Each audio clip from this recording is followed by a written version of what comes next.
People with a disorganized attachment style or are diagnosed as ADHD get a really bad rap. If you grew up in a home that wasn't safe, or you had parents who were emotionally unavailable, or you are an adult child of an alcoholic parent, you would have developed a survival pattern to keep you safe, and your body mind did a really good job of that.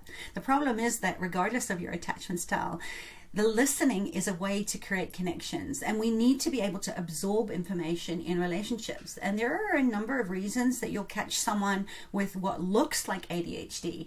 I believe most people in this fast-paced, uncertain world are in survival mode. We're hypervigilant, and we're all moving from one state to another with so much information overload and social media vying for our attention. And no matter whether you have a disorganized, anxious, or avoidant attachment style, it's really hard to focus and listen.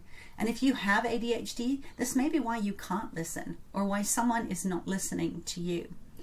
Remember, we're all saturated. Our working memory is full. Our minds are tired from all the work that they have to do before you can even show up with something that you want another person to pay attention to. And they may have simply nothing left. Distraction is another one. We live on an all or nothing nervous system that thinks all sensory input is important. It's hyperfocus. It's a random sound. It's something out of the corner of your eye, and it can pull your focus away. It's automatic. It's not deliberate. Reflect. Say something that creates an aha moment when those people can actually think about that. When the mind starts working at the expense of listening, it's automatic. The bottom line, it isn't personal. So don't shame or blame someone if they can't pay attention in the way that you'd like them to. Slow everything down. Your best bet would be to ask whether that person is in a place where they are able to listen for 5 or 10 minutes. And that gives that person the space to check in with themselves and see if they need some self-care in order to be fully present with you.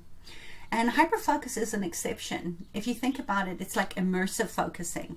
It's going all in on focus. It's an all or nothing, right? Topics or activities that cause a rush of dopamine can be like slamming the gas pedal to the floor. And those people get stuck in that focused state. So because it's highly stimulating and pleasurable, or it provides some kind of instant gratification, it's easier to be seduced for long periods. And people with these ADHD type of feelings have problems regulating their dopamine, and it often requires a high level of stimulation to get enough. So everyday conversation is rather subdued activity unless the topic is something that that person is really emotionally connected to. And then that mention of it can cause a surge of adrenaline or dopamine so that you have their full attention.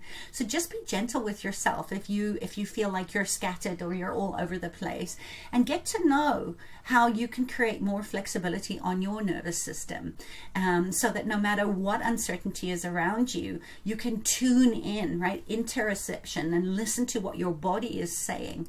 And often just slowing down is the easiest way to do that.